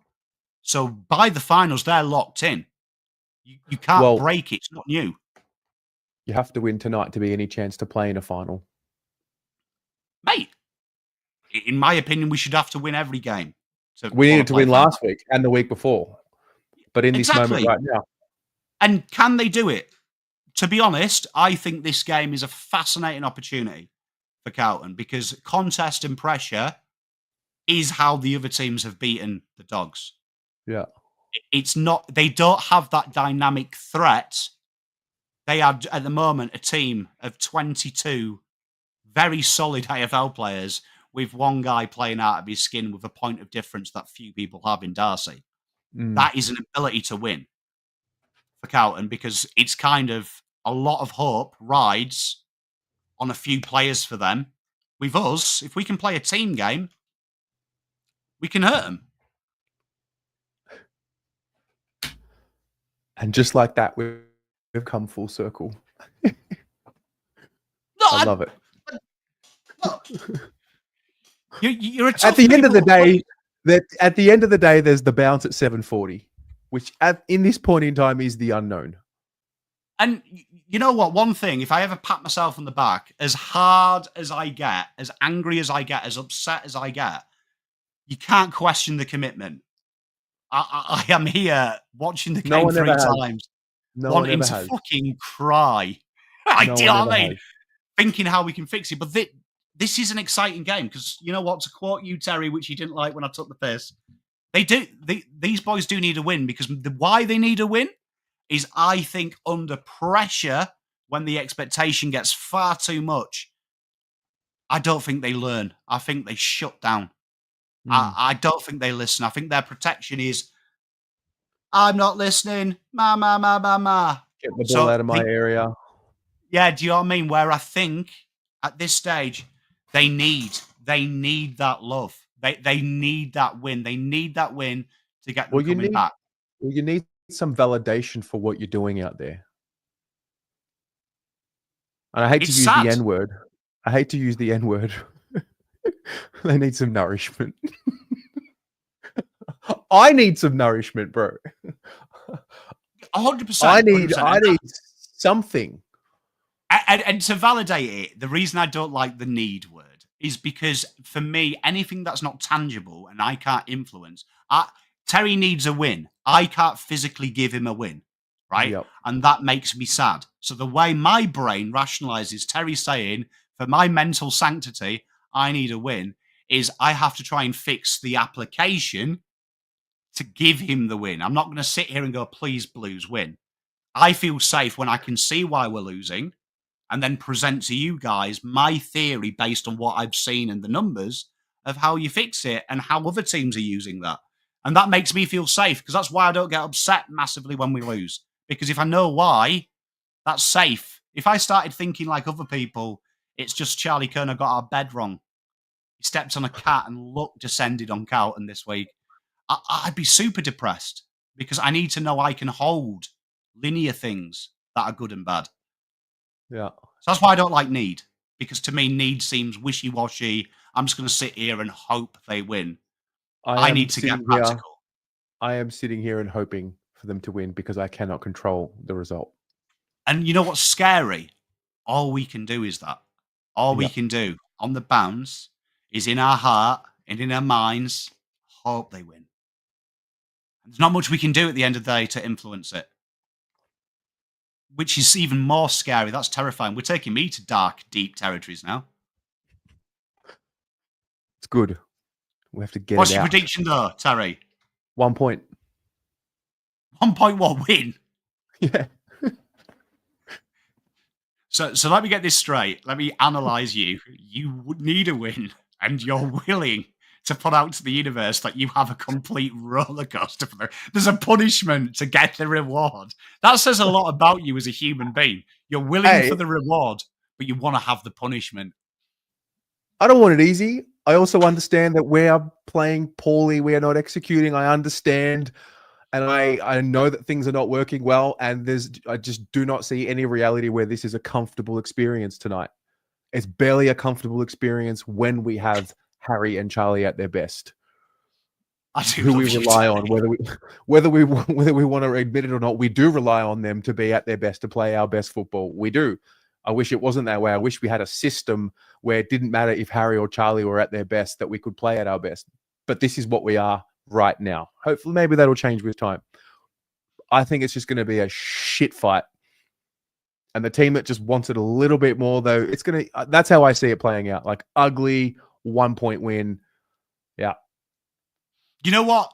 Have you ever seen the movie Wishmaster? Has anyone in the chat seen the Wishmaster series? No. It's about a Far Eastern demon story that comes and basically grants wishes and needs so many wishes granted for souls that allow his sentient race to come over and take over. But the trick of the Wishmaster is he grants you a wish, but he is a deviant, so he enjoys the wish, punishes you in some way. You would completely blag his head, Terry, because the things you wish for come with a punishment as well. I understand. You'd be there going, I wish Carlton win today, but I want them to be behind all the way and then win it, kick after the siren. And he'd be like, I can't fucking punish you with that. You already are willing to be punished. Happy to have the punishment and happy for it to be a grinded win. What do you think? What's your prediction? Oh, God. And chat, before we close up, what's your prediction? I've got massive emotional issues that the heart still says Carlton will win. I still believe that. I still believe, bro. I still believe. My brain says 16 points Dogs, but my heart says Carlton by 20. Carlton by 20. And you know what? This is Brisbane game. Cripper. Everyone hates them. And they come out, man. They come out and something clicks. And then no doubt we'll be doing the ratings. And I'll be saying to you, for some reason, Terry, they're playing really good football now. Maybe we need to be mean to them every week. Oh.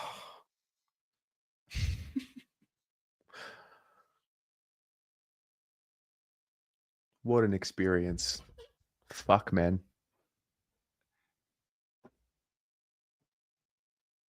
Well, I mean, usually I go to my spiritual inspiration, Zoe, my wife, who's pretty good at telling me if Carlton will win, because when I went to do the live, believe it or not, she was like, big test for you tonight. You're going to lose. Let's see if you can keep this calm demeanor. And I was like, can't lose to Richmond, babe. Grow up. She was right. At round one? Yeah, literally as I came here, she gives me, I kiss her and say goodnight to the boys. And she goes, good test for you tonight. You're going to lose. See if you can keep this calm demeanor. And I was like, good one, babe. And what came did she say sat down here. What has she said today? She just said good luck. She hasn't given me a result. She was just like, good luck. Can you let me know when she gives you a result? With confidence. Can you let me know when she gives you a result? Yeah. but I mean, like, honestly, I know I might not look like it, but I genuinely enjoy this. This is what I live for. Like, I enjoy it when the world is crumbling, because I feel like that's the best exciting thing you can do. Like, when things go wrong, that's the best, because you can try and fix it. Well, when things go wrong, you can try and fix it. Yeah, I get you. I'm more scared when everything's going right. Yeah. As a human being, I'm more scared when everything is coming off Millhouse. Because you think and that I'm the like, next bad thing is around the corner? Well, more so, I think you get complacent, don't you? When everything's going well, like all my mates and people in my life who have had real depressing episodes, I have seen it's when they're high. You know, they're flying and they don't quite see the bad happening beneath them. And then they meet and they come crumbling down. And I always get worried when vibes are high. Am I going, oh shit? Oh shit. Like, what's around the corner? I'm worried. That is a sign of a Carlton supporter. I was like that before Carlton, mate. I've always been like that. I'm always worried if I get too high, am I ignoring the potential fall? The reality, yeah.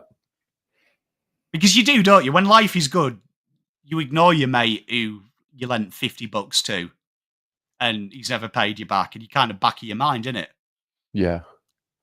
But then you realise that he's been taking more than $50 while the vibes have been high. I feel like this is a psychology session. It was 2002. Can I just say, you know what turns me on is I'll get to on Sunday, win, lose or draw, sit back with good people in chat and you, and we just have a bit of a laugh, man. Like I think sometimes that's what we need to do. Find the humour in this. No doubt. Have to find a way to enjoy it. And if that means self-deprecation about how shit we are, I'm all for it. Yeah, and you know what? Hopefully Francis Evans, Jeffers as he's called, on our stream. Shout out to my good mate, my fellow Pommy in Oz, who had a conversation with me about Francis Jeffers before I did that video and called him Francis Jeffers. But hopefully he has a massive game because, like, wouldn't that be great? He kicks 4 goals. The fans love him. He turns that narrative round. And we win. But, I mean, anything can happen, Terry. That's the wonderful thing in it. I agree. Anything can happen. Thanks for tuning in. Thanks for watching, guys. See you on the fan cams. Go Blues. Come on, man. Come on, Blues. Stop being shit. I wishfully want a win. I just want you to grow up. I just want you to grow up. That's all I want them to do. Grow up, go out there and take it. Grow up and win. Fuck. See you guys.